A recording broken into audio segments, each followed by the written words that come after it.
चीन के साथ चल रहे सीमा विवाद को लेकर विपक्ष भले ही मोदी सरकार पर हमला करे कि चीन ने भारतीय सीमा में घुसपैठ कर कब्जा किया है, लेकिन मोदी सरकार ने हमेशा इस बात का खंडन किया है।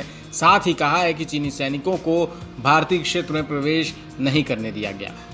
इसी बात को लेकर देश के गृह मंत्री अमित शाह ने एक बार फिर अपनी बात दोहराते हुए स्पष्ट किया कि मोदी सरकार देश की एक एक इंच जमीन बचाने के लिए पूरी तरह सजग है और कोई इस पर कब्जा नहीं कर सकता।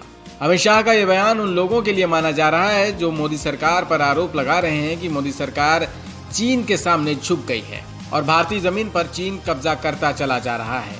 वहीं चीन के साथ चल रहे तनाव को कम करने को लेकर गृह मंत्री ने कहा कि सरकार लद्दाख में चीन के साथ गतिरोध को सुलझाने के लिए हर सैन्य और कूटनीतिक कदम उठा रही है।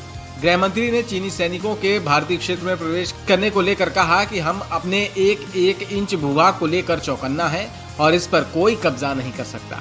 हमारे रक्षा बल और नेतृत्व देश की संप्रभुता और सीमा की रक्षा करने में सक्षम है। गृह मंत्री ने यह भी कहा कि सरकार देश की संप्रभुता और सुरक्षा के लिए प्रतिबद्ध है। वहीं गृह मंत्री ने बिहार चुनाव के मुद्दे पर भी अपनी राय इंटरव्यू में रखी। उन्होंने कहा कि बिहार में अगर बीजेपी की सीटें ज्यादा भी आ गईं तो भी सीएम पद की दावेदारी के लिए नीतीश कुमार ही हैं। उन्होंने कहा कि बीजेपी की जेडीयू से अधिक सीटें आएंगी तब भी मुख्यमंत्री नीतीश कुमार ही बनेंगे। उन्होंने दावा किया कि बिहार में एनडीए 2/3 बहुमत से जीत हासिल करेगा और सरकार बनेगी। गृह मंत्री ने कहा कि बिहार के लिए प्रधानमंत्री नरेंद्र मोदी और मुख्यमंत्री नीतीश कुमार ने बहुत सारे काम किए हैं। हम एनडीए सरकार के माध्यम से बिहार की तरक्की चाहते हैं। वहीं लोक जनशक्ति पार्टी के अध्यक्ष चिराग पासवान की ओर से की जा रही बयानबाजी पर भी अमित शाह ने अपनी राय रखी। उन्होंने स्पष्ट कहा कि लोजपा अध्यक्ष चिराग पासवान के बयान से हमारे गठबंधन में बात बिगड़ी।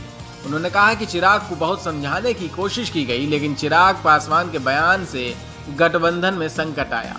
उन्होंने स्पष्ट तौर पर कहा कि गठबंधन को चिराग ने ही तोड़ा। आपको बता दें कि इस बार बिहार विधानसभा चुनाव में एनडीए और एलजेपी के बीच चिराग पासवान ने हाल में ही गठबंधन तोड़ने को लेकर बीजेपी नेतृत्व पे भी सवाल उठाए थे। चिराग ने कहा था कि हमने जो निर्णय लिया उस मसले पर बीजेपी के आला नेताओं से लगातार बातचीत हो रही थी। चिराग ने यह भी कहा था कि बीजेपी नेतृत्व को हमारे फैसले की पूरी जानकारी थी। हालांकि अब गृह मंत्री के बयान के बाद से बीजेपी ने अपनी स्थिति स्पष्ट कर दी है। यही नहीं, बीजेपी के शीर्ष नेतृत्व को लेकर चुनाव में चिराग ने जब ये कहा कि सरकार बीजेपी और एलजेपी के गठबंधन की बनेगी, इस पर बीजेपी ने स्पष्ट कर दिया है कि एलजेपी से उनका कोई नाता नहीं है। यही नहीं, बीजेपी नेता प्रकाश जावड़ेकर ने चिराग पर जोरदार हमला बोलकर कहा कि एलजेपी इस बार वोटगठवा पार्टी बनकर रह जाएगी। News room post, Delhi.